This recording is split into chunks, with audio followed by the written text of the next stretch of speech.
গ্রাম থেকে বলছি পটু শেখ। ৬৩ সালে যে বন্যাটা হয়েছে সেই বন্যার ক্ষয়ক্ষতির কথা আমি কিছু বলছি। এসব দুঃখের কথা বলি ব্যথা হৃদয়, এসব দুঃখের কথা বলতে ব্যথা হৃদয় লাগে ভয়। ১৩৬৩ সালে ভীষণ বন্যা হয়, সে তো বেলগাঁইয়েতে, সে তো বেলগাঁইয়েতে বুধবারেতে বন্যা পড়বে ১৬। সর্বপ্রথম সত্তার খাঁয়ের রান্নাঘরটি পড়ল। ওইসব বলা বলি ঢলাঢলি চলিতে লাগিল। ক্রমে ক্রমে 10ই তারিখ গত হয়ে গেল, রবি অস্ত গেল, নিশা এলো আরও হলো ভয়। আজকে রাত্রে কী প্রকারে কাটায় দয়াময় কবি আনোয়ার আলী কবি আনোয়ার আলী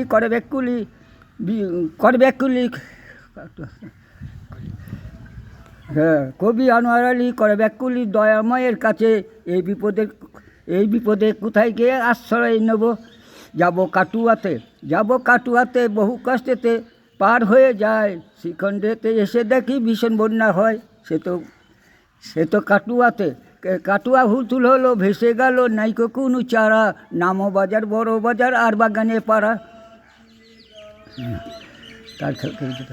গঙ্গাটি কুড়ি কেশবরা কলরব্দ করে। নজরে দেখি আরো একটি বড় চাল যাচ্ছে ভেসে।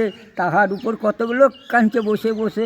সুকাতুর এইটু ভারী পাটাই তরি তাহাদের লাগিয়া। শীঘ্র করে তুলে আনো ডিঙ্গিতে চড়াইয়া। ঠিকানা শুনুন আমার, নামানু আর বাড়ি বেলগাঁয়েতে। কাটুয়াতে মহকুমার বর্ধন হয় শেষে। হ্যাঁ না, এখন কিছু এখন আছে ছেড়ে দেওয়া আমার।